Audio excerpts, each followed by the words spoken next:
En- Ya nos avisó, entonces gracias a todas las que se conectan a este video consejo de Mutante para hablar del salario mínimo en 2026. El salario mínimo entró al chat de conversación y yo quiero arrancar por un asunto muy mediático, ¿no? Y que lo hagamos brevemente entre las tres invitadas a este espacio para luego pasar a preguntas más concretas. Y es que la noticia del aumento del salario mínimo ha estado rodeada de muchísimos adjetivos en los medios, ¿no? Adjetivos que tienden a llevar el asunto más hacia la esfera opinativa y no tanto hacia la interpretación informada. Yo, por ejemplo, he escuchado desproporcionado, desmedido, irresponsable, pero me gustaría que Juliana, Pablo y Natalie nos contaran qué adjetivos les han llamado la atención y luego de eso nos contaran como con qué meme de las redes sociales relacionan ustedes esos adjetivos y a partir de ahí empezamos. Entonces me gustaría arrancar con Pablo y luego que Natalie nos contara y cerrar con Juliana. De una, bueno, cuéntame, ¿se me escucha bien ahí, no? Te escuchamos con mucho eco.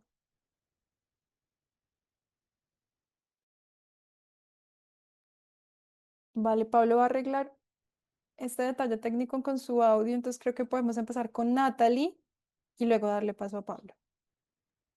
Hola, ¿cómo están? Muy buenas tardes a todos, a todas. Muchas gracias, pues, de antemano por este espacio. Yo creo que el adjetivo que más me ha resonado es irresponsable.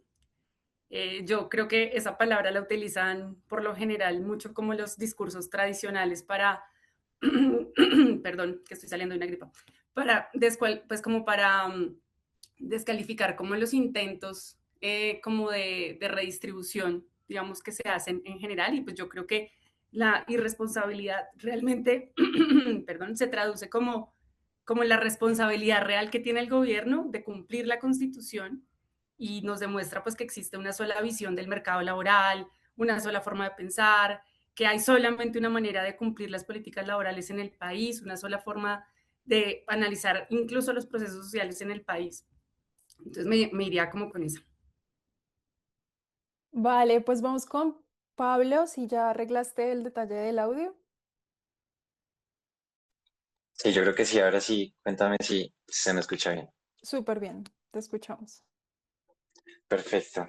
Bueno, en primer lugar, gracias a ustedes por la invitación, compañeras, y a las compañeras del panel, de la conversación, y bueno, a todas las personas que están conectadas. Yo vi en particular una palabra que me preocupa, digamos, no me sorprende, pero me preocupa, que se repitió en esta discusión sobre el salario mínimo, era populista.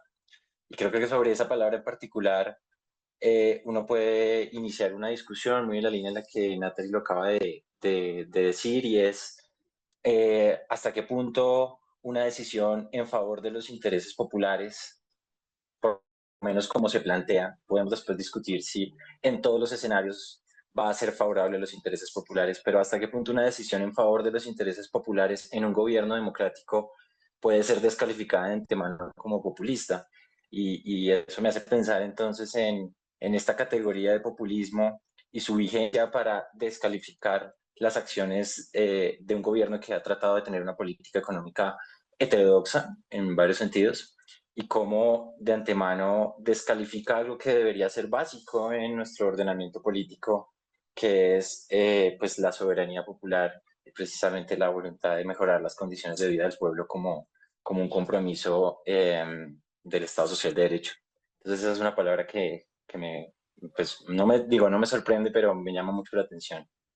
Vale, pues tenemos hasta este punto. Natalie dice irresponsable, Pablo menciona populista y me gustaría escuchar a Juliana para luego mostrar brevemente nuestro abanico de memes a partir de de estos adjetivos y ya entrar a las preguntas.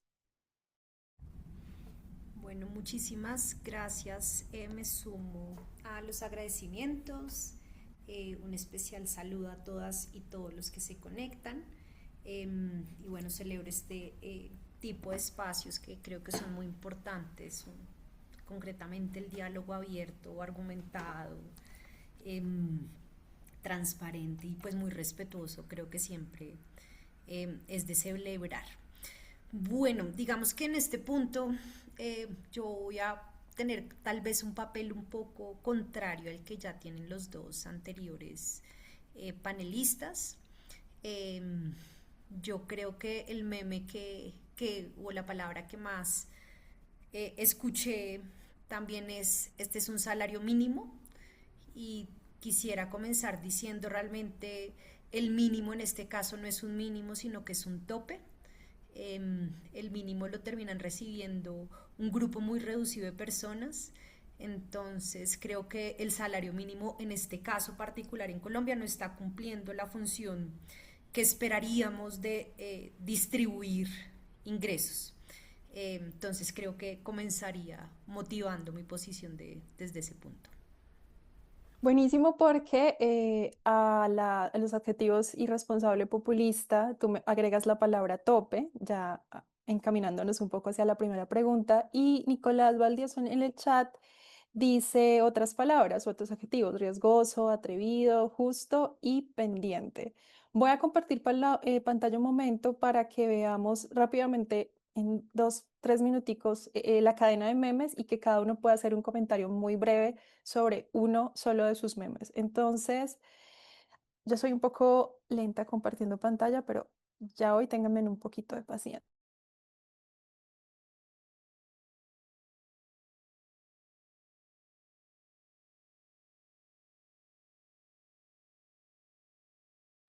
Vale, creo que ahí están viendo. Confírmenme porfa con un emoji de todo ok que están viendo uno de los memes. Este es el meme de Pablo con una escena de 3 escenas. Entonces, adelante Pablo con tu comentario. Gracias. Bueno, yo no seguí la regla y lo siento porque te puse ahí dos memes, los comento muy rápido. Bueno, no, este primero simplemente me parece importante para iniciar esta conversación, antes de entrar en el debate ya más puntual sobre el salario y sus implicaciones y sus impactos, celebrar que ustedes como Mutante hagan este tipo de espacios. Y este meme lo pongo por ese sentido, y es: vale la pena preguntarse por el rol de los medios de comunicación, por el rol de la comunicación social en la discusión, en la construcción de opinión, en la posibilidad de debatir y de poner en duda lo que para otros medios y otros espacios parece que son certezas. Entonces, ese meme tiene que ver precisamente con eso, con hablar sobre el lugar de enunciación de quien interviene en las discusiones económicas, que es un lugar que es importante, y por eso el meme. Y el otro, sí, precisamente ese, un poco para abordar un tema que pues quiero desarrollar más adelante, y es cómo enmarcar esta discusión sobre el salario mínimo en una perspectiva comparada, digamos, un poco saliendo del ensimismamiento que a veces nos pasa, o del parroquialismo que tenemos en Colombia, en una discusión comparada con otros países, con la región, con América Latina, pero también con otros momentos históricos, y es intentar darle una profundidad histórica a estas discusiones, a ver de dónde vamos, cuándo nació el salario mínimo, hacia dónde viene, por qué nació en un momento de la historia, y por qué lo tenemos hoy. Y entonces por eso precisamente me parecía chistoso este meme sobre la situación argentina, en la que hay una política económica abiertamente contraria a esta que tenemos en Colombia, y que creo que la comparación puede ser interesante. Gracias, Pablo. Voy con el siguiente, aleatoriamente el que esté aquí. Este es de Juliana. Entonces, escuchamos tu comentario, Juliana, y luego cerramos con Natalie. Bueno, yo ahí quiero como transmitir también la otra posición que la hemos escuchado mucho, pero pues es importante porque finalmente cuando uno habla con los que piensan igual que uno, pues realmente puede ser muy infructífera la conversación. Entonces este viene desde la crítica que se ha hecho al incremento del salario mínimo, básicamente por tres cosas.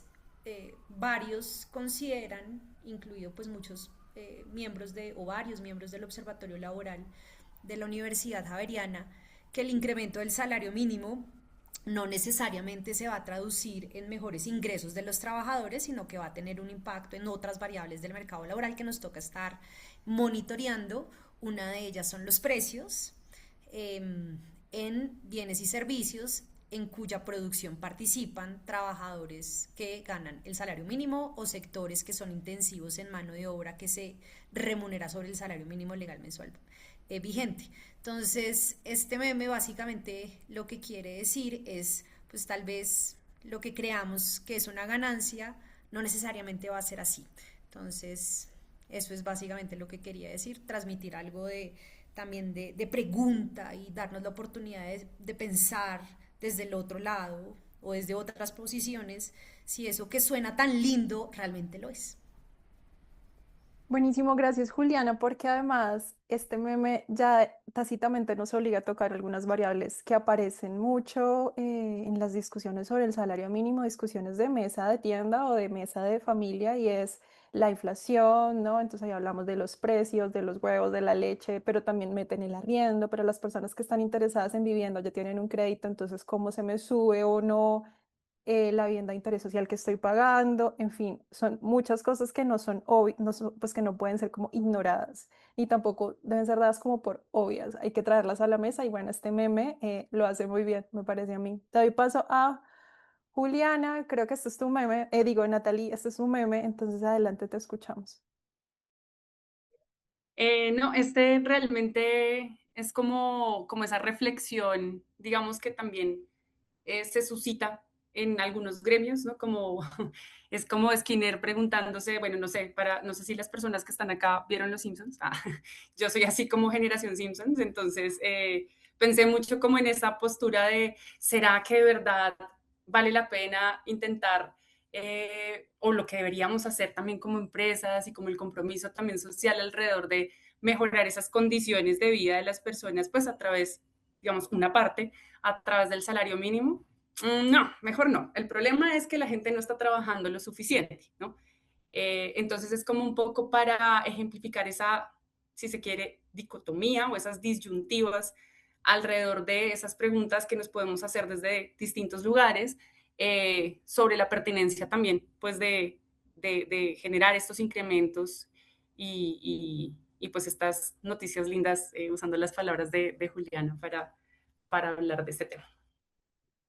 Vale, pues yo solo agrego el mío, que es este, porque creo que tiene todo que ver con algo que nos ha preocupado en Mutante cubrir en los últimos años y son los derechos laborales. Entonces, bueno, creo que ha sido un muy buen espacio para iniciar y meter lo pop dentro de una discusión que suele ser muy técnica y creo que eso aleja un poco a las personas. Yo quiero entrar, ya que voy a dejar de compartir, denme un segundo para entrar ya a discutir qué es el salario mínimo y sobre todo que arranquemos hablando de qué no es. Ahorita Pablo menciona que tiene su historia, que surgió en un momento específico como para dar respuesta a ciertas necesidades y en este punto creo que es bueno decir que no es el salario mínimo en Colombia y por el contrario que sí es y que ustedes destaquen ahí puntos claves, cada uno en una intervención de unos 3 minutos. Voy a dejar de compartir un segundo, ya lo hago y arranco.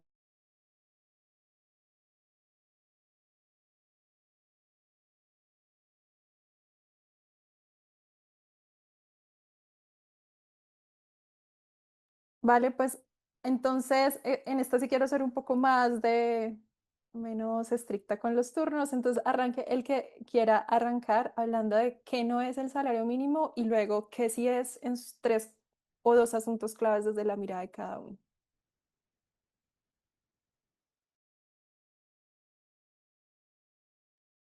Bueno, no sé, si quieren voy yo. De una, adelante. Yo lo resumiría en, el salario mínimo no es un costo de producción a minimizar. Yo creo que finalmente el salario pues es el ingreso que sostiene pues como la vida y las condiciones y tratarlo como un simple insumo comparable como, no sé, con las telas, con los hilos, ¿no? Pues es incluso deshumanizante. Entonces yo diría que no es un costo de producción a minimizar, así todo conjunto. También creo que no es el culpable de la inflación y creo que acá pues, Juliana nos va a discutir fuertemente sobre eso. Pero yo también diría que no es el culpable de la inflación, no, digamos que hay otras variables y pues hay estudios incluso que dicen que pues la inflación también se impulsa no sé, en un porcentaje muy alto también por la oferta y no necesariamente pues por los temas de demanda salarial. Pero, y acá voy a poner un contraste, tampoco es una herramienta mágica contra la pobreza. No es la única manera de garantizar, digamos, la justicia social que perseguimos y que se persigue también a través del gobierno del cambio. Entonces, voy a poner como esos 3 puntos ahí como para la discusión. Pablo levantó la mano, entonces voy a darle paso a Pablo y cerramos esta tanda sobre qué es y qué no es el salario mínimo con Juliana. Gracias. Bueno, ¿qué no es el salario mínimo? Para empezar, siguiendo el orden que tú propones, creo no es la principal herramienta de corrección de la desigualdad. Eso estoy de acuerdo creo, con las dos compañeras que tenemos en el panel. No es, habría que ver si es una herramienta para corregir la desigualdad, pero creo que no debe ser en ningún modo, de ninguna manera, la más importante. Dos, creo, no es la causa del desempleo, no es una rigidez de mercado. Y aquí empezamos a poner sobre la mesa teorías económicas que compiten por, por explicar los fenómenos económicos desde una teoría heterodoxa, alternativa, diríamos, contrario a lo que dice la economía dominante, pues que el salario mínimo no es por introducir una rigidez de precios y para no ponernos muy técnicos, pues simplemente por distorsionar, como diría la teoría dominante, el precio del mercado laboral, dirían ellos pues que entonces se convierte el salario mínimo en la causa del desempleo. Diría lo contrario, diría que no, digamos, no es la causa del desempleo. La relación entre salario y desempleo también la podemos discutir más adelante, pero creo que no es la causa central del desempleo. Y en otra cosa en lo que estoy de acuerdo con lo que anticipó hace un momento Juliana es, tampoco es el piso o el ingreso de la mayoría de la población colombiana. No es la forma de vinculación laboral de la mayoría de la población colombiana. Eh, Sin embargo, no deja de ser una herramienta o una medida que nos puede permitir hablar de desigualdad de ingresos y sobre la cual vale la pena dar una discusión. Finalmente digo, no es tampoco, bueno, ya lo dijo Natalie, pues únicamente un coste de producción, aunque considero que sí hace parte de la creación de los precios. De nuevo, desde una medida pues de que no solamente tiene implicaciones pensándolo de una forma microeconómica como parte del coste de producción, sino que tiene también unas implicaciones en la construcción de la demanda agregada, que es también desde donde nos pararíamos para discutir a la teoría dominante. Y antes de darle paso a Juliana, ¿qué sí es desde tu punto de vista el salario mínimo? Entonces, en parte es una variable que ayuda a explicar la construcción de la demanda efectiva. Creo que tiene esa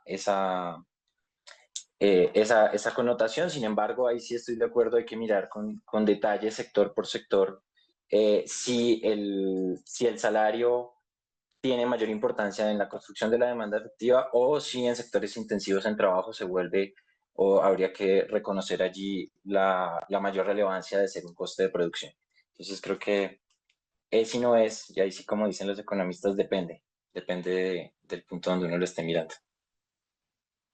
Bueno, entonces para esta primera pregunta nos queda escuchar a Juliana y me gustaría que las personas que están conectadas pudieran tener en cuenta que al cerrar esta primera tanda podrían dejar alguna pregunta o si tienen algún comentario también sería bueno escucharlo antes de empezar a hablar ya de algunas variables que han ido apareciendo aquí, entre es la informalidad. Entonces, dale Juliana, te escuchamos. Bueno, muchas gracias. Como para aportar elementos nuevos, entonces, ¿qué es el salario mínimo? Es una figura creada, creo que creada jurídicamente. Em, es, digamos, en muchos países una manera en la que el Estado interviene en el mercado cuando hay fallas y lo que busca es que en efecto pues una parte de la relación laboral no abuse de su posición dominante y no reduzca el precio del trabajo a montos precarios. Entonces creo que es una intervención, yo creo que es muy importante decir o ver jurídicamente situarlo y es una intervención del Estado. Segundo, ya situándonos en el contexto colombiano, diría que es una intervención estatal exclusivamente en los contratos de trabajo, es decir, no aplica en la remuneración de los que son prestadores de servicios o trabajadores independientes, que llegan incluso a un 60 o un 80% en la ruralidad. Diría también es la puerta de ingreso para estar cubierto por el sistema de seguridad social. Entonces, para tú estar cubierto en pensiones, salud, riesgos laborales, tienes que cotizar de acuerdo a los incrementos del salario mínimo legal mensual vigente. Entonces, también eso es el salario mínimo. Cuarto, es una medida que sirve para indexar otros precios, y de ahí viene como las preocupaciones de cara a la inflación que se han planteado, y es a partir del salario mínimo también se tasa otro tipo de costos. Entonces, pues digamos, ahí tenemos un elemento importante. Creo que eso sobre qué es el salario mínimo legal mensual vigente. Espérense a ver si se me... Listo, creo que eso es lo que diría el salario mínimo legal mensual vigente. ¿Qué no es el salario mínimo legal mensual vigente? Para aportar algo a los elementos que ya decían, no es el salario promedio del país, es diferente. El promedio colombiano es diferente a el salario mínimo legal mensual vigente de nuestro país.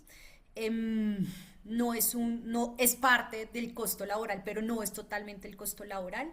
Creo que también podemos decir eso del salario mínimo legal mensual vigente. No es el ingreso universal para todos. El salario mínimo legal mensual vigente no define lo que vamos a recibir todos los trabajadores, y todos los que trabajamos de alguna manera, seamos trabajadores dependientes o independientes. Creo que eso también es importante decirlo. Y yo creo que el salario mínimo no es una política laboral aislada. Yo creo que el salario mínimo legal mensual vigente surge como una de las medidas de distribución que existen, más no la única. Entonces traería como esos elementos conceptuales sobre qué es el salario mínimo legal mensual vigente y qué no es el salario mínimo legal mensual vigente. Gracias por esta primera tanda porque ha estado muy nutrida. Hablamos ahí cosas que aparecen como la corrección de desigualdad, pero también hablamos de costos, también hablamos de intervención estatal, también hablamos un poco de inflación, y hablamos de una categoría que, si estamos hablando de salario mínimo en 2026, necesita un matiz importante porque el gobierno nacional hizo el ajuste de un aumento del 23% basado en un concepto nuevo. Y yo sé que queremos pasar rápidamente a la discusión sobre los efectos de la medida del gobierno, pero me gustaría hacer una pausa para abordar ese concepto. El concepto es remuneración mínima vital de la Organización Internacional del Trabajo. Entonces, esta tanda me gustaría que habláramos de qué es esa remuneración mínima vital de la Organización Internacional del Trabajo y para qué fue hecha.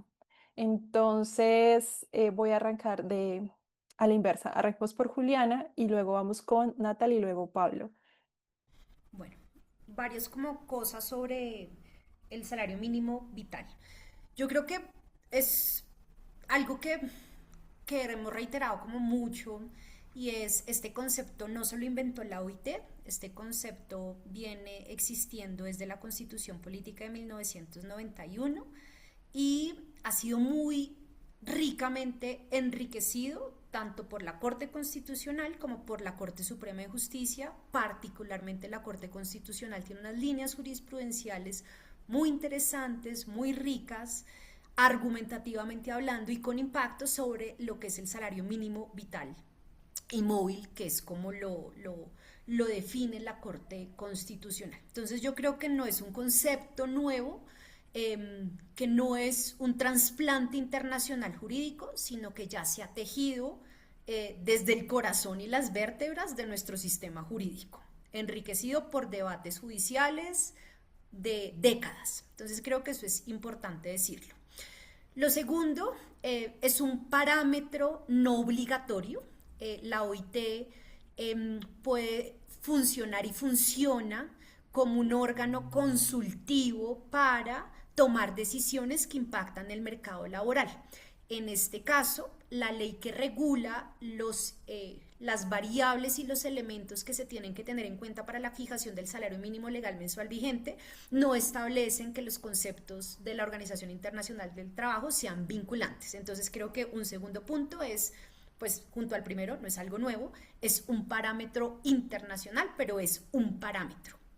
Y tercero, digamos, ya yendo a fondo a lo que quería verse con este concepto que nos trae la OIT, es ver cuánto en efecto es el costo que asume un trabajador promedio en nuestro país, en el mercado laboral, teniendo en cuenta también lo que se requiere como familia. Entonces creo que ese es un punto importante.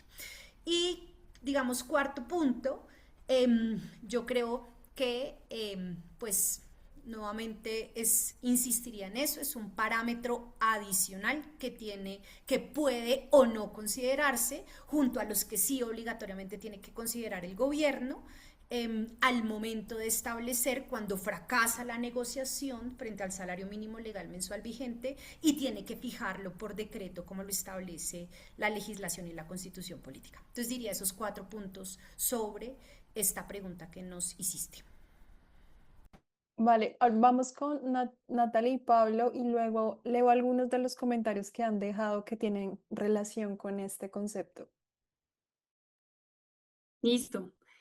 Pues bueno, en efecto, yo iba a arrancar por lo que Juliana dijo hace un rato, y es que es un parámetro, pero es un parámetro también unas necesidades en términos de justicia y de dignidad, ¿no? A diferencia, digamos, como el concepto tradicional de salario mínimo, que se basa mucho como en la productividad, en la inflación y demás.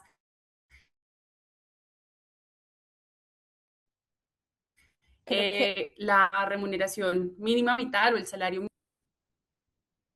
Hola, hola.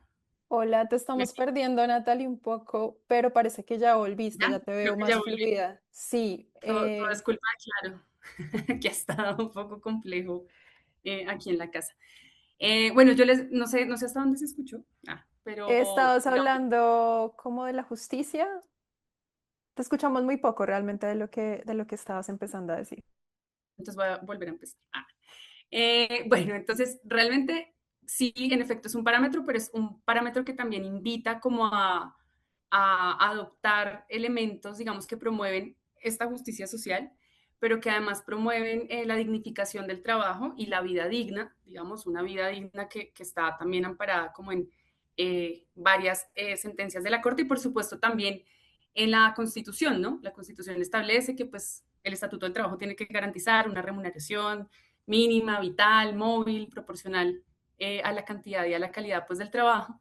Entonces yo creo que esta definición, digamos que el gobierno del cambio también utilizó para justificar esta decisión, también se centra como en las necesidades pues como de los trabajadores y trabajadoras, de sus familias, y pues por supuesto considera pues ese costo de vida real, ¿no? Como no solamente lo que nos permite supervivir, la supervivencia, sino también como esos costos a los que nos enfrentamos, digamos, en general la clase trabajadora. Entonces, pues digamos que ahí yo creo que este concepto también nos invita a verlo como un cambio o un vehículo para transformar un poco el paradigma de cómo comprender el trabajo y pues su remuneración, no solamente como un precio de mercado, sino pues como un derecho humano, ¿no? Que garantice la vida digna, de nuevo, lo insisto, desde ahí, desde la dignidad, y que pase como de la supervivencia a la suficiencia, ¿no? Que alcance por lo menos para lo mínimo y lo digno para poder vivir y vivir bien, y pues vivir como se quiere. Lo dejaría ahí. Vale, vamos con Pablo. Bueno, yo para vamos, a aportar algo nuevo a lo que las compañeras han dicho, que creo que es muy claro sobre la naturaleza del concepto del salario vital, eh, agregaría que si bien es cierto, claro, hay una jurisprudencia rica en Colombia, y lo señaló Juliana, que trabaja el tema del salario vital. Hay un debate interesante que podemos empezar a abrir y es yo estoy de acuerdo. Hay un conjunto de criterios para cuando no se logra una concertación en la comisión permanente, para que el gobierno adopte un decreto, adopte por decreto el incremento del salario mínimo. Y allí, es verdad, no hay entonces una prevalencia entre criterios. Se dice que deben tenerse en cuenta un conjunto de parámetros, la inflación del año que termina. Creo que Pablo también está teniendo problemas con su internet. Tal vez sea claro También también. tiene claro. Ok, todo No, tiene mentiras, no sé. sentido. No sé, pero sí, sí lo perdimos. O sea, ya no aparece su imagen. Creo que en algún punto se volverá a conectar. Ahí está, ahí está. Háblanos, De Pablo. pronto ahí está mejor. Sí, ahí está. Te Sí, recuperamos. Continúa con tu idea. perfecto.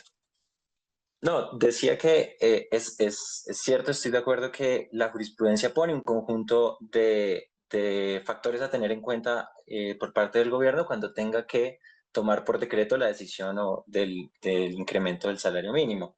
Entre ellos, básicamente, es un conjunto de factores que refleja la heterogeneidad de la teoría del pensamiento económico. Creo que ahí es donde hay una discusión interesante y es nos dice la jurisprudencia, particularmente la sentencia 815 de 1999, que ustedes recordarán que fue la que citó el presidente en la locución en la cual ratifica pues el incremento del salario mínimo. Y él dice, la sentencia de esta dice o pone sobre la mesa las siguientes variables, solamente para que el público la tenga, la audiencia la tengamos ahorita en mente. Dice, tendrá que tenerse en cuenta la inflación real del año anterior, del año que cierra, según el IPC, la productividad laboral que se viene teniendo en cuenta, viene siendo medida a través de la productividad total de factores, y eso ha generado una discusión reciente, y entre otras, pues el incremento del PIB, y dice esa sentencia, y con carácter prevalente habrá de reflejarse en el monto del aumento salarial la especial protección constitucional del trabajo y la necesidad de mantener una remuneración mínima, vital y móvil, además de la función social de la empresa, los objetivos constitucionales de la Dirección General de la Economía a cargo del Estado. Entonces, dos elementos. Si bien allí dice con carácter prevalente, es claro que eso no se traduce en una fórmula o en un mecanismo de cálculo. Por un lado, dice con carácter prevalente que se debe utilizar o mantener una remuneración mínima vital, si bien eso no tiene un mayor desarrollo. Pero por el otro lado, lo que me parece más interesante es que la jurisprudencia pone sobre la mesa un conjunto de criterios que corresponden a distintas posiciones de la economía, a distintas miradas teóricas. Simplemente por no ir más lejos, si las discusiones sobre el salario mínimo se habían concentrado en los gobiernos anteriores en reconocer el incremento del IPC y esa prima por productividad, la jurisprudencia misma, además de este concepto que estamos discutiendo en este instante, que es el salario mínimo vital y móvil, también habla de tener en cuenta allí el incremento del Producto Interno Bruto, por ejemplo. Y allí uno se pregunta, bueno, dependiendo de qué teoría económica, el criterio de tener en cuenta el incremento del PIB puede generar o una decisión del Ejecutivo hacia un mayor salario o una decisión hacia un menor salario, dependiendo si dentro de mi teoría económica yo entiendo que incrementar los salarios es un coste de producción que puede desencadenar una pérdida de utilidades o una pérdida de beneficios y que pueden, por tanto, llevar a una crisis económica y por tanto mi decisión allí debería ser entonces reducir el salario. Pero si yo tengo una teoría alternativa, y aquí es donde es interesante pues que la jurisprudencia no se extralimite, como no lo ha hecho efectivamente, si yo tengo una teoría alternativa, ese mismo criterio que me están diciendo que tome, lo puedo utilizar para dar un argumento exactamente opuesto. Y es decir, yo considero, por ejemplo, que incrementar el salario me va a generar una dinámica virtuosa en la economía, va a impulsar la demanda y por tanto va a impulsar la venta y por tanto la producción, y finalmente entonces ese mismo criterio me llevaría a tomar una decisión exactamente inversa a la anterior. Lo que quiero decir es que los criterios están a disposición de quien toma las decisiones según la teoría económica que él entienda que es la más acertada. Así que, bueno, para agregar eso a la discusión que ya veníamos teniendo. Hay dos preguntas que veo en el chat que tienen relación con lo que venimos hablando. Voy a leer la primera para que alguno alce la mano y la pueda responder concretamente, y luego leo la otra para que nuevamente repitamos. Alguno alce la mano, ojalá una persona diferente a la anterior, y pueda entregar una respuesta. La primera la hace Nicolás Valdivieso. ¿Cuáles son los oficios que mayoritariamente ganan el salario mínimo en Colombia? ¿Y cuál porcentaje de la población gana el salario mínimo hoy? Entonces, listo. Julián alzó la mano, adelante. Si no vi el cosito. Bueno, hay como varios sectores que la literatura ha identificado que son intensivos en mínimo. A mí me parece uno muy interesante, las peluquerías es uno, que es súper interesante. El sector restaurantes también es otro. Los servicios domésticos, si bien no ganan mínimo, sí se tasa sobre mínimo diario. Entonces diría, esos son tres sectores donde vemos tasados salarios sobre el mínimo legal mensual vigente. Hay muchos más, ¿no? Ahí, por ejemplo, yo podría incluir también los residentes, los internos. Entonces, sector salud también tiene una gran proporción de trabajadores que ganan el mínimo. Y la proporción de trabajadores que ganan el mínimo legal mensual vigente en Colombia es el 10%. Sí, esa sería como la proporción, que es, pues, no es significante El 10% de la población ocupada. de la población ocupada. Listo. Bueno, Nicolás, ahí veo tu emoji. Nos entregaron una respuesta muy clara, muy concreta. Y hay una pregunta de Sabina que le agrega más carne al asunto. Dice ella, pero entonces, ¿cómo es que solo se piensa en el salario vital y móvil para ese 10% de la población ocupada? Eso no es inequitativo al no tener en cuenta los efectos en inflación y que las pensiones, por ejemplo, no están indexadas al aumento del salario mínimo. Es la pregunta de Sabina, entonces adelante, manito, quien quiera entregar una respuesta. No todos al tiempo, por favor. Yo respondería solo la última parte Ok, y dejaría la primera para más discusión y es muchas pensiones, las pensiones del mínimo sí están indexadas sobre el mínimo. O sea, las pensiones que es una proporción importante de las pensiones que se reconocen en Colombia. O sea, las pensiones que están tasadas en mínimo sí suben al menos el salario mínimo legal mensual vigente.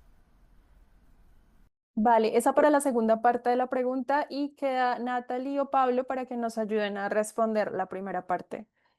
La primera parte es, Que la es, repito, cómo es que solo se piensa en el salario vital y móvil para el 10% de la población ocupada?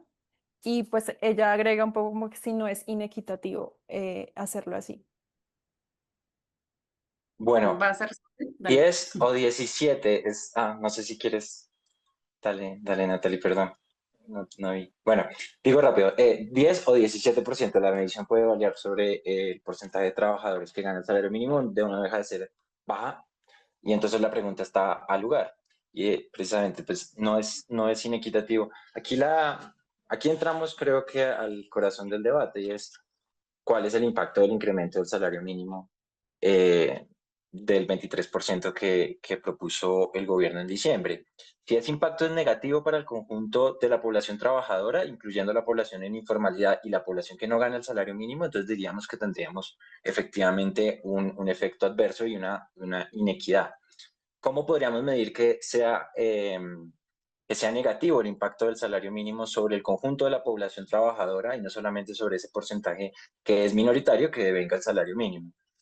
Por un lado, la inflación, y sobre eso creo que ahí viene una pregunta siguiente, pero hasta el momento la inflación se ha mantenido controlada. La inflación, y quiero aquí introducir un elemento al análisis, y es el incremento del 23% del salario mínimo en diciembre de 2025 no es el primer incremento real del salario que propuso el gobierno. De hecho, desde el año 2022 se hizo sostenidamente. Y lo que decía precisamente un cálculo que veía hoy es que este gobierno en los 3 incrementos de salario mínimo, en los 4 incrementos de salario mínimo que ha hecho, incrementó más en términos reales el salario que los últimos 8 gobiernos en su conjunto. Entonces podemos empezar a hacer un análisis no solamente con la inflación del mes de enero, que parece no se disparó, y con la tasa de desempleo del mes de enero, que igualmente no cumplió con las expectativas de quienes llamaban pues a que vendría una catástrofe laboral, pero podemos empezar a hacer un juicio también sobre el incremento en términos reales del salario mínimo del conjunto del gobierno de los últimos 3, 4 años. Y ahí lo que uno puede decir es la inflación se ha mantenido controlada y a la baja. Sí, está por fuera de la meta del Banco de la República, pero controlada y a la baja. Entonces, uno podría decir, por el momento el incremento real del salario no ha generado un efecto negativo sobre el conjunto de la población trabajadora y por tanto todavía no se genera allí una inequidad. En términos de empleo, algo parecido podríamos decir, los últimos meses han tenido récord o mínimos históricos de la tasa de desempleo, uno tras otro, los últimos 3, 4 meses, lo cual quiere decir nuevamente que no se está produciendo una mayor inequidad, tendríamos que ver si se está corrigiendo la desigualdad. Y en eso, repito una tesis que decía al comienzo de este conversatorio, creo que no es la herramienta tampoco para corregir la desigualdad. Hay otras como la política fiscal, que son más importantes, que deberían ser centrales en esa discusión, pero para responder muy concretamente a Sabina, si no estamos perjudicando al conjunto de la población trabajadora, por lo menos no estaríamos generando una mayor inequidad.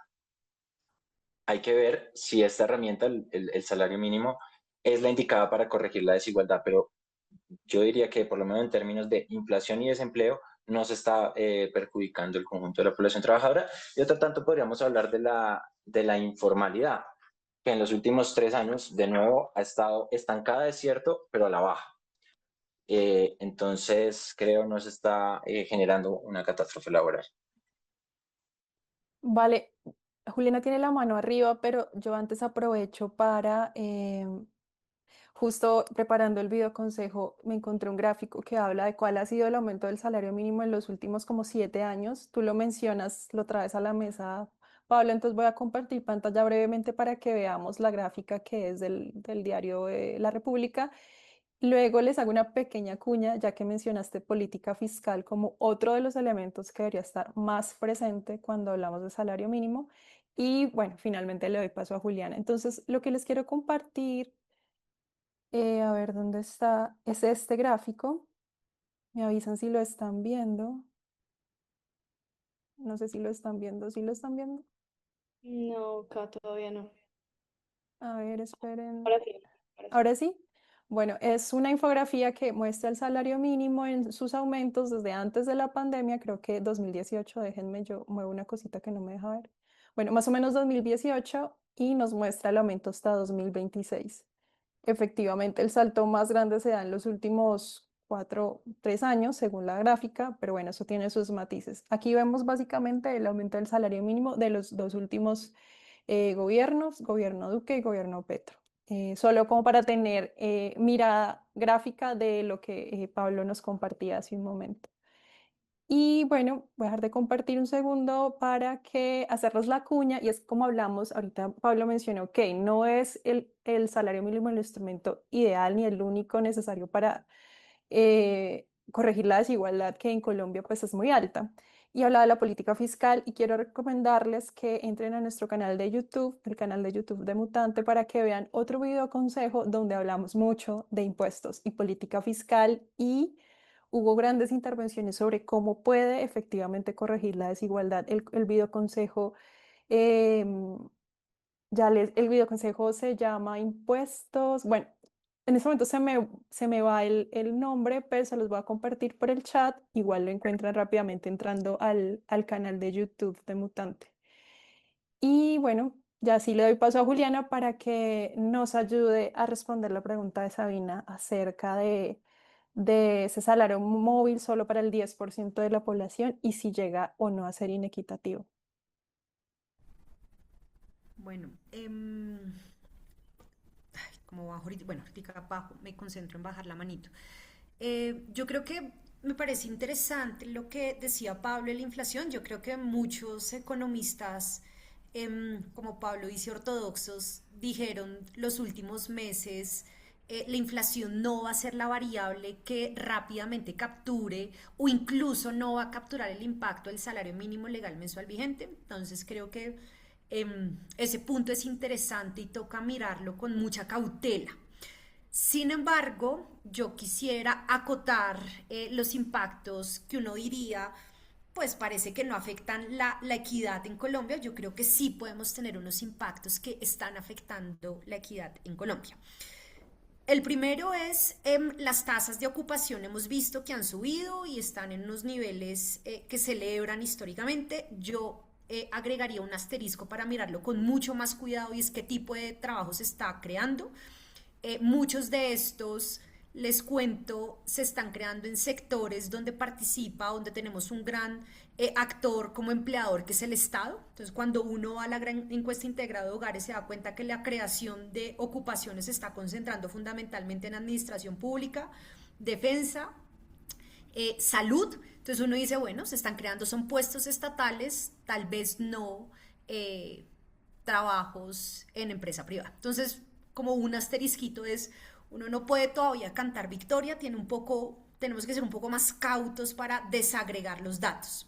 Otro punto es esta creación de empleo, de ocupación, más bien, diría, también puede estar atada a los cuentapropias o los que podrían ser contratistas del Estado, OPS o prestadores de servicios. Entonces, tal vez no sea una creación de empleo ideal, sino que también puede ser la creación de ocupaciones que tienen cierto tinte de precariedad. Entonces, dejaría, digamos, como ese puntico. Adicionalmente, si bien la informalidad está estancada, yo creo que es importante reconocer que la informalidad ha caído y ha venido cayendo desde el 2012, desde gobiernos previos y medidas laborales que se han tomado previamente. Y hay varios papers que muestran que, en efecto, lo que ha contribuido a reducir la informalidad son dos normas puntuales. Una norma que quitó para fiscales, SENA y CBF, frente a las empresas que tuviesen trabajadores que ganan hasta 10 salarios mínimos legales mensuales vigentes, y otra norma que permitió cotizar por debajo del salario mínimo. Entonces, la informalidad no podemos decir viene solita, sino que tiene unas causas que se vienen generando desde hace mucho tiempo. Entonces, yo no cantaría tanta victoria. Y dos variables adicionales. Hemos visto el crecimiento de los trabajadores, o más bien, hemos visto la reducción de los salarios entre 3 y 5 salarios mínimos, una concentración muy grande en torno al mínimo legal mensual vigente. Entonces, lo que uno podría eventualmente decir, por supuesto, no se podría afirmar que es causa del salario mínimo legal mensual vigente, pero sí uno puede decir, estamos viendo que los salarios de los trabajadores colombianos se están concentrando en torno al mínimo legal mensual vigente, se ha reducido la proporción de los que ganan 3 y más salarios mínimos, y los que ganan menos del mínimo sigue siendo el 48%. Entonces, yo no estaría tan segura de que no se genere inequidad. Ahí tenemos otras variables que nos están diciendo, tal vez debamos tener una mirada mucho más crítica frente al mínimo legal mensual vigente, porque pues no estamos viendo que los más pobres ganen más, estamos concentrándonos en torno al mínimo, la informalidad está cayendo desde hace mucho y ha crecido también los trabajadores a tiempo parcial. Entonces, y las ocupaciones que se están creando no necesariamente es porque estén respondiendo positivamente a las dinámicas del salario mínimo legal mensual vigente, a las que además se sume una reforma laboral reciente que está teniendo pues unos impactos importantes de manera progresiva en diciembre y ahorita en junio. Dejaría hasta ahí. Natalie tiene la mano arriba, entonces escuchamos a Natalie y luego me encanta como en el chat la conversación está virando hacia desigualdad, porque creo que en el fondo es la conversación que mediáticamente esquivamos más. Entonces, bueno, leo después de Natalie algunos comentarios.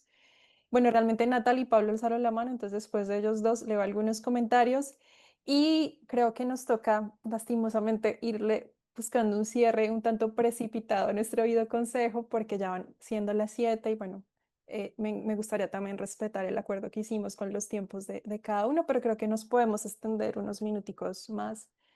Bueno, por ahora a Natalie y luego Pablo. Listo. Bueno, no, pues voy a intentar ser como muy sucinta. Yo creo que la inequidad es, digamos, es multicausal. O sea, creo que hay muchas cosas que contribuyen a la inequidad. Siento que una estrategia en donde podemos, o donde el gobierno, digamos, tuvo la apuesta de a esos que están, digamos, como formales, que a ese 10%, pues dependiendo pues de la cifra, pero pues generalmente se habla en los medios del 10%. Aquí podemos incidir de alguna manera para garantizar que tengan un mayor ingreso. Es como una de las tantas apuestas que tienen que confluir para esto. Yo creo que hay unos temas alrededor de la informalidad sin duda pues tienen que ser resueltas. Eso era como, es otra parte también que hay que discutir, porque igual, a pesar de que, pues, digamos, haya algunas reducciones a lo largo de los años, yo no estoy tan segura de que sean unas reducciones significativas. Y yo creo que, por ejemplo, hay unos temas alrededor de mujer y de las brechas como de género que, digamos, que se pueden abordar desde la informalidad, que siguen todavía en mora de ser resueltas, eh, porque, pues, digamos, hay otros elementos estructurales que nos han, pues, digamos, propuesto una distribución de, como de las labores, pues, alrededor de eso, de informal y formal, que han sido, pues, digamos, que todavía no se han contemplado o que todavía no han tenido como los efectos respectivos. Siento que en la tradición, pues lo que se ha dicho es como, nada, no aumentemos tanto los salarios, no nos superemos, digamos, por encima como de los precios para no ir como a mover otras variables macroeconómicas, pero yo siento que esta medida en particular busca atacar un pedacito como de los temas como alrededor de las inequidades, un poco como resolver una suerte de deuda, si se quiere llamar así, con esas formalidades o esos empleos formales, digamos, que se basan en el salario mínimo, en donde, pues, digamos, históricamente veíamos y busca atacar como un problema de los muchos problemas o de la suma de problemas estructurales que están alrededor de lo que podemos llamar de la equidad. Aquí, digamos, empezamos a potenciar o podríamos eventualmente ver que puede aumentar el consumo y eso puede eventualmente generar más empleos o como una mayor, un mayor nivel de productividad en el país. Pero yo lo que sí siento, y es algo que, digamos, vale la pena como repensar, es, lo venimos haciendo de alguna manera que no evidencia como que ha tenido unos efectos ni en la equidad, ni en la disminución de la informalidad, como se esperaba o como se vendía en el discurso tradicional. Y de nuevo, yo insisto, y como lo dijimos al principio, esto no es una fórmula mágica, no es como que automáticamente vayamos a resolver las inequidades que existen y la suma y sus causas directas. Siento que pues claramente el salario no lo va a hacer per se, entre otras cosas porque es solo un 10% de la población, que si uno lo mira en términos estadísticos, como lo dijo Julián hace un momento, es como algo que pareciera no ser significativo, pero ¿cuántas personas son el 10% de la población y en qué sectores también se concentran?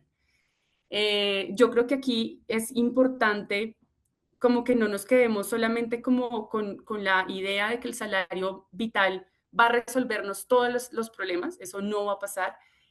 Obviamente como esto no se había hecho antes, aún es muy difícil y eso es como un vicio de economistas, como intentar predecir el futuro. Eh, pero digamos que en este momento siento que las condiciones están dadas como para generar mecanismos que empiecen a mitigar esta decisión, una decisión que, por ejemplo, en países como México, pues se ha visto que no ha tenido esos efectos nefastos, que no destruyó la economía, que no se fue todo pues como por la borda, sino que más bien pues junto con políticas como de formalización, creo que también pasó en Brasil, pues han mejorado también las condiciones generales de la población. Entonces, es como ir viendo, ir tomando las medidas necesarias. Muy seguramente el gobierno que llegue tiene que no devolvernos en el camino, no hacer como un retorno a incrementos más bajitos, si se quiere, pero sí empezar a manejar la política macro un poco para mitigar los potenciales efectos. Yo sería muy responsable como economista de mi parte decir, esto no va a tener ningún efecto en la inflación, esto no. Claro que seguramente en algunas cosas sí, pero como lo decía también, no creo que el salario sea quien termine determinando las condiciones ni de inequidad, ni aumentándolas, ni de precios muy altos. Y por supuesto, pues tampoco nos va a resolver pues toda la vida y todas las deudas, digamos, que existen desde la ortodoxia respecto pues a la política social y como al bienestar y a la calidad de vida y a la dignidad. Bueno, lo dejaría por ahí. Vale, estos se están causando mucho hacia las cosas que la gente está mencionando en el chat, pero le voy a dar paso a Pablo para que brevemente nos anote, nos agregue algo más y luego leo algunas cosas del chat para que vayamos encauzándonos hacia un cierre donde cada uno pueda entregar dos grandes conclusiones muy en lo práctico. Creo que también estamos viviendo a partir del cubrimiento mediático, lastimosamente, una especie como de ansiedad colectiva y catastrofismo alrededor de una decisión tan importante y tan material para la mayoría de personas. Si bien solo el 10 o el 17, depende de la cifra, por ciento gana el salario mínimo, estamos hablando de que la mayoría de personas en Colombia son trabajadores, ya sea que tengan alguna relación formal, o sea, con el salario mínimo, o sean informales. Entonces, bueno, dale Pablo y luego vamos a algunas cosas de los comentarios, del chat, perdón. Gracias, gracias. Bueno, en el chat dejé un par de gráficas porque, bueno, para no perder tiempo en presentar, en proyectar, pero es para alimentar la discusión que teníamos hace un instante sobre el tipo y la calidad del trabajo que se está creando. La primera es verdad que en ese renglón agregado que presenta el DANE, que agrega el sector defensa, educación y salud, se ve un incremento, o podría uno concluir que el incremento de los nuevos empleos son básicamente empleos en el sector público. Dos respuestas frente a eso. Uno, Colombia tiene un índice, un gasto como porcentaje del PIB más bajo que el promedio de países de la OCDE, lo cual le podría uno sugerir que no tenemos un Estado grande y que no necesariamente es una mala noticia el incremento en las capacidades del Estado. Hay que ver cómo se desarrolla, digamos, cómo esa contratación adicional, si es que la hay, impacta hacia un nuevo modelo de desarrollo. Entonces, por un lado eso. Pero por el otro lado, pues el gráfico que muestro allí dice, básicamente tiene cuatro tendencias. La línea azul, la del desempleo, la azul oscura, digamos. Y luego está el porcentaje de obreros sobre el total de la población empleada, que es una cifra que nos debería interesar, que es bueno que crezca porque es los empleos formales. Y luego está los cuenta propia, que Juliana ponía sobre la mesa, que puede ser preocupante que los nuevos empleos se estén generando o bien por gasto público o bien por el empleo de cuenta propia. Pero lo que uno ve, esto hay que actualizarlo y hay que seguirlo monitoreando en el curso de este año. Yo en eso estoy de acuerdo, que el efecto del impacto del salario hay que monitorearlo en el curso del año. Pero lo que uno ve es que los anteriores impactos de los incrementos del salario real voltearon la tendencia entre el porcentaje de obreros sobre el total con relación al porcentaje de cuenta propia. Así quiero decir que a partir del año 2022 es mayor el porcentaje de obreros sobre el total de la población empleada que el de los cuenta propia. Y por el otro lado, los empleados del gobierno sobre el total de empleados se mantiene casi que estancado, sí, digamos, estable. Y la otra gráfica que comparto allí tiene que ver, sí, con una situación que me parece que hay que monitorear con mucho cuidado, la creación de nuevos empleos, la señalaba Juliana, en la que efectivamente en el sector privado pues hay una caída en la creación de nuevos empleos que deberíamos monitorear. Sin embargo, muestra nuevamente esa gráfica que los nuevos empleos en el sector gobierno no cambian una tendencia histórica. Es más, fue en el año 2021 hasta el inicio de 2022 cuando alcanzaron la mayor creación de nuevos empleos en el sector gobierno, lo cual quiere decir que pues no necesariamente estamos creciendo a punta de burocracia y que además eso ameritaría discutir si el tamaño del Estado es o no un problema y cómo se financia, sobre todo creo que sería la parte importante para argumentar.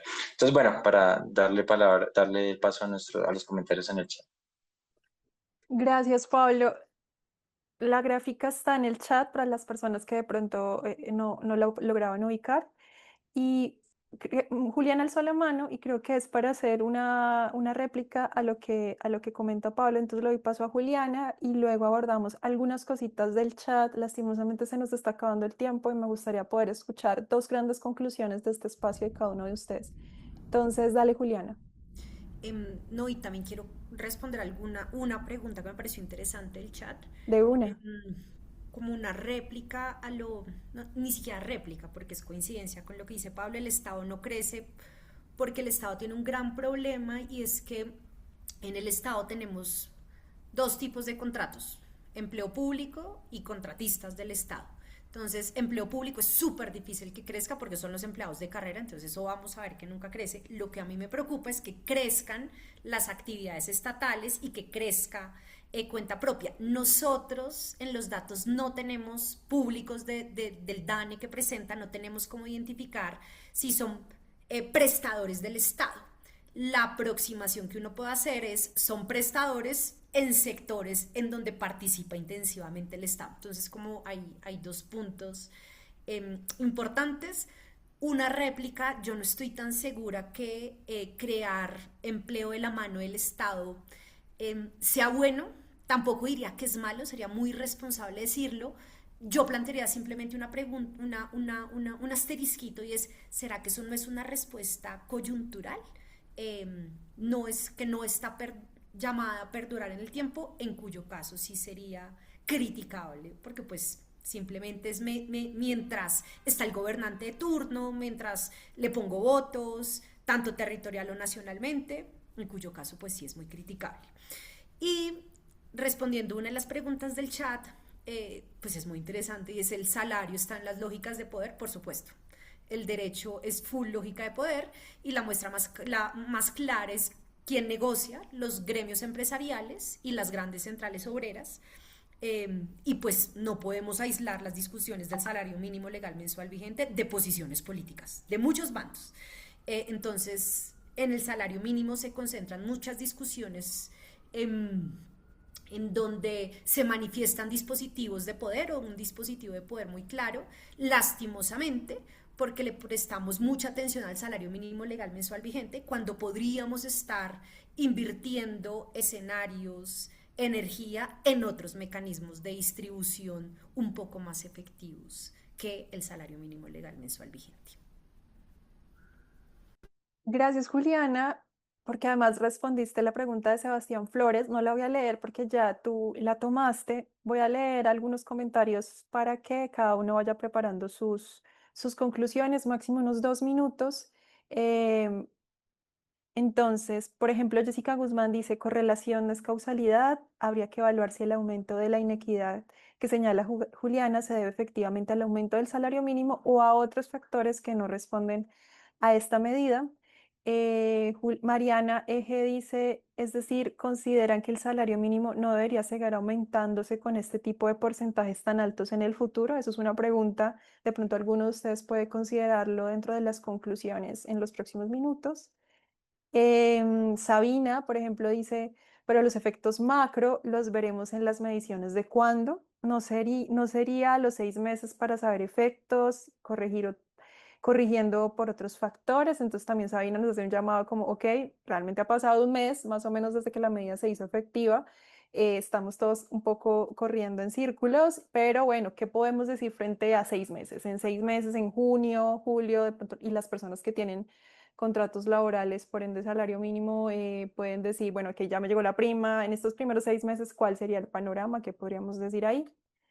Y finalmente, Adiela Ateortúa dice: yo tengo muchas personas afectadas por este incremento, incluida yo. Excelente espacio, me encantó. Creo que Adiela era la persona que en Mutantes, en la comunidad de conversación de Mutante, más preguntaba por las pensiones, los pensionados que se van a ver afectados, que ya se están viendo afectados por la decisión del aumento del 23% en el salario mínimo, y que suele ser un impacto invisibilizado. Entonces también le pediría a alguno de ustedes que pudiera abordar, mencionar algo de esto en las conclusiones. Y bueno, dejo hasta ahí la lectura de comentarios en el chat. Natalie alzó la mano, entonces te doy paso, Natalie, y luego arrancamos con la tanda de conclusiones para que nos tome más o menos 10 minutos. Les pido porfa, ustedes han sido muy generosos, tanto Juliana, Pablo y Natalie, como las personas que están conectadas han sido muy generosos en darnos este tiempo. Entonces 10 minuticos más para no irnos sin condensar bien lo que hemos estado discutiendo. Entonces adelante, Natalie.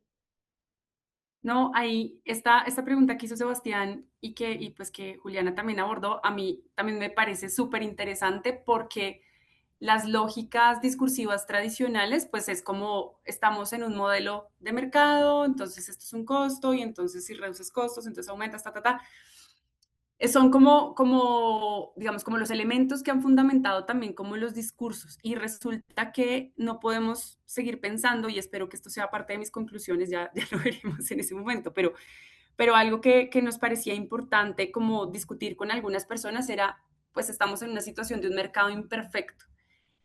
Quienes han tenido la oportunidad de ver algo como micro en la universidad o por ahí en cursos o demás, en donde nos muestran estas gráficas de oferta, demanda, claro, justifican un poco que los incrementos muy fuertes del salario pues van a generar que disminuya el empleo y demás. Y yo creo que eso solo pasa pues en mercados perfectos que no existen y mucho menos el mercado laboral se comporta pues de esa manera. De hecho, como lo mencionaba Juliana, y es que me parece muy chévere como esta discusión alrededor del poder es quiénes negocian también los salarios por lo general, quiénes están negociando, quiénes están al frente de una mesa, pues también están pensando en su bienestar, son gremios y grandes gremios además, grandes centrales obreras que de alguna manera pues tienen otro tipo de interés más allá de un bienestar. Entonces creo que esta apuesta, y yo creo que con esto voy a empezar a concluir, y es esta apuesta del gobierno del cambio, a mí me parece muy destacable en la medida en la que nos pone a pensar la economía también desde otras perspectivas, nos obliga también a ser conscientes sobre las críticas, digamos, al discurso tradicional. Eso me parece también muy importante porque nos pone también en un papel de reevaluar lo que tradicionalmente nos han dicho y que empezamos a repetir como si fuera un rosario, ¿no? Entonces, no, si oferta, demanda, aumenta, entonces baja. Bueno, más allá de eso también que puede haber, no sabemos, estos, alguien me decía algún día es que los economistas son como científicos, son tan científicos sociales que su laboratorio es la sociedad. Y no porque esto signifique un experimento, significa una transformación del paradigma tradicional o por lo menos que nos lo replanteemos y buscar también unas formas distintas de explicar nuestras propias dinámicas sociales que, como bien lo menciono, pues van transformándose a lo largo del tiempo. Entonces, siento que hay que reconocer y hay que ser muy conscientes de que el mercado laboral y en general la sociedad no funciona con mercados perfectos, en donde casan perfectamente, perdón la redundancia, los discursos, digamos, más ortodoxos como alrededor de la oferta y la demanda. De hecho, voy a citar a este señor Adam Smith, que pues digamos, el tipo dice como, pues sí, ok, la mano invisible del mercado, pero resulta que el tema de los salarios, claro, tiene que haber algo, un salario natural o de subsistencia, como para que, pues, básicamente la gente no se muera de hambre, los trabajadores no se mueran de hambre, pero una nación realmente próspera tiene que irse hacia un mejoramiento cada vez más fuerte de los salarios que reciben las personas y los trabajadores. Porque una nación en donde hay unas brechas tan grandes y esas inequidades entre quienes tienen como las empresas y demás, y quienes trabajan en ellas, está condenada al fracaso. O sea, claramente ahí no hay prosperidad, sino condiciones de inequidad. Ese es como uno de los mensajes que quería dar. Es más, creo que voy a concluir así. Otro tema y otra conclusión que tengo es que pues realmente también el tema de la informalidad y de las inequidades, que fue como la pregunta ahí que Sabina nos hizo y que me pareció también súper pertinente, es pues esas brechas y esas inequidades no se van a resolver con un aumento significativo del salario mínimo, sí o sí tiene que estar acompañada de otras políticas, incluso la política industrial, ¿no? Como proteger a las MIPIMES, que son las que hoy están generando la mayor cantidad de empleo, porque obviamente esto les pega mucho más duro en términos relativos, pues claro, las MIPIMES lo ven más en sus afecciones a los flujos de caja, versus unas empresas un poco más grandes o con unos flujos de caja más que funcionan diferente. Creo que lo reciben de manera distinta y por eso la política industrial también tiene que acompañarse aquí. Entonces tiene que haber un conjunto de muchas políticas que también permitan que esta solución pues realmente dé los frutos que espera. Pero de nuevo, esta solución es solo un pedacito de todo lo que hay para hacer, para ir transformando y cambiando como los paradigmas tradicionales que nos han venido acompañando a lo largo de la República. Gracias, Natalie. Además, además de responder alguna pregunta puntual, creo que ya entregaste tus conclusiones del espacio y eso me da paso para que hablemos de esas conclusiones, por un lado con Juliana y luego escuchamos a Pablo.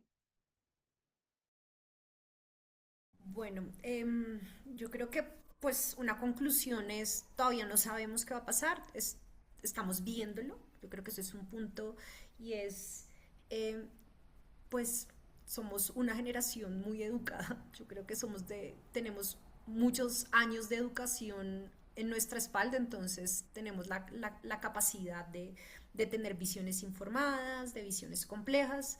El salario mínimo amerita una visión compleja, cualquiera sea la posición política que tengamos. Yo creo que eso sería lo primero. Segundo, tenemos que estar monitoreándolo. Va a ser muy difícil identificar cuáles son los efectos del salario mínimo legal mensual vigente porque estamos atravesados por una reforma laboral importante, una reforma laboral que cambió condiciones laborales, que modificó costos relacionados con el recargo, costos relacionados con el aprendizaje. Entonces va a ser muy difícil, no imposible, algo que se verá con el tiempo, cuál va a ser el efecto del salario mínimo legal mensual vigente al que se le suma la reforma laboral.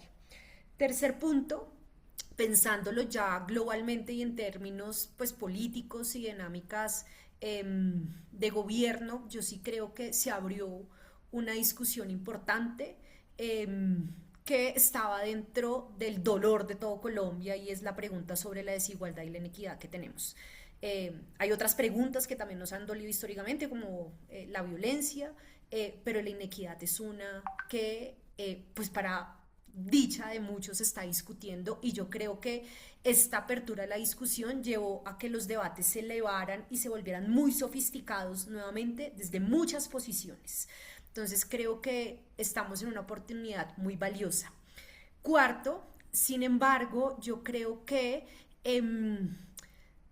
no podemos, y digamos que sería algo que podríamos derivar de todas las discusiones que se han venido teniendo y nuevamente que se han sofisticado, y yo creo que es muy perjudicial atarnos a una postura y negarnos a ser convencidos por otras posiciones. Yo creo que en el nivel en el que ya estamos, al menos en las discusiones laborales, una conclusión que yo me llevo personalmente a partir de todas las discusiones en las que he estado es: tenemos que estar abiertos a ser persuadidos, y esas categorías tan simplistas en las que hemos caído de no escuchamos al otro porque es un neoliberal, no escuchamos al otro porque es un mamerto, son muy perjudiciales para el debate. Entonces yo creo que una conclusión importante es, teniendo en cuenta que ya hemos llegado a un nivel de sofisticación tan alto en estos debates, tengamos siempre la apertura a ser persuadidos y a tomarnos en serio y escuchar las posiciones diversas que existen y los estudios que han existido, aportando, criticando o incluso defendiendo el salario mínimo legal mensual vigente. Gracias, Juliana. Vamos con Pablo y ya nos acercamos hacia el final. Les pido por favor a las personas que están conectadas que nos tengan el último tris de paciencia para al final hacerles dos preguntas muy sencillas de respuesta múltiple que nos ayudarán a hacer cada vez mejor este espacio del video consejo. Entonces, dale, Pablo, te escuchamos. Bueno, como es la última vez que intervenimos, quiero agradecer a las dos compañeras que estuvieron con nosotros y a ustedes por la invitación. Bueno, creo que pues hemos ya dibujado unas conclusiones interesantes. Me parece que dentro de los disensos que tenemos, resalto este consenso sobre la importancia de atacar la desigualdad y de mirar con seriedad pues cuál es la manera de hacerlo. Voy a defender que no es una pérdida de tiempo la discusión, haber concentrado por parte de este gobierno la discusión en el salario, porque se puede hacer de manera complementaria un cambio en el modelo de desarrollo, un impulso de otros sectores como la agricultura, el turismo y la industria que cojea mucho más. Y al mismo tiempo haber dado esta discusión sobre el salario mínimo. Creo que entonces no ha sido una discusión en vano. Finalmente quiero también decir que nosotros como economistas, lo decía Natalia hace un momento, y me acordaba de un profesor en la Universidad Nacional que nos decía, bueno, los economistas se gastan medio año haciendo pronósticos y el otro medio año explicando por qué esos pronósticos no les funcionan. Y siempre me parece una buena metáfora del trabajo de la disciplina. Pero si nosotros tenemos algo donde contrastar, porque nosotros no podemos hacer experimentos naturales, pero si tenemos algo donde contrastar qué teoría convence más, qué teoría explica mejor los fenómenos económicos, políticos y sociales, es en la historia y es en la comparación entre países. Y podemos hacerlo. Y acá me parece a mí que la relación que nos han dicho de manera reiterada, que el salario tiene una relación con el desempleo y una relación con la inflación y con la informalidad, y hasta cierto punto se ha construido un sentido común que dice que efectivamente incrementar el salario es un costo y que por tanto es evidente que va a tener repercusiones sobre esas otras variables. Ese argumento, esa relación no se sostiene en una revisión histórica. Es decir, en el argumento contrario era que con bajos salarios podíamos competir, íbamos a generar más empleo, que por algún motivo las empresas con bajos salarios, aun cuando no tuvieran su demanda asegurada, iban a contratar más y de manera formal, y a eso le apostamos como nación los últimos 40 años, y los resultados son muy pobres en esa materia. Es decir, no disminuimos la inflación, no disminuimos, perdón, la informalidad, mantuvimos una economía de bajos ingresos sin las bondades que nos habían prometido. Entonces, para cerrar, yo creo que es un enriquecimiento de la democracia en general el que haya llegado un gobierno alternativo y en particular el que se haya atrevido a proponer otras teorías y a conducir su política económica en función de otras maneras de entender los fenómenos económicos y sociales. Básicamente esto es como, porque yo me despido aquí de ustedes y me voy a ver fútbol, que es mi otra pasión, y esto es como si uno tuviera un técnico de fútbol que pierde, pierde y pierde, pero todavía tiene el descaro de decirnos que él es el que tiene la razón, que los demás no entendemos de fútbol y que pues tenemos que hacerle caso. Entonces básicamente así ha funcionado con las recetas de la economía dominante. No estoy hablando de la conversación que hemos tenido aquí, que me parece que ha sido muy cualificada, pero sí de la conversación que es, que es un monopolio en los medios de comunicación y en la comunicación social, donde pues básicamente se repite, aún sin apoyo en la evidencia, que el salario mínimo es el coco y es el destructor de la economía. Gracias, Pablo. Gracias, Juliana. Y gracias, Natalie, por estas conclusiones. Yo me despido de Pablo porque sé que el fútbol apremia, pero voy a pedirles a los demás un momentito extra, solo extra porque alguien alzó la mano, creo que es el Diana, si no estoy mal.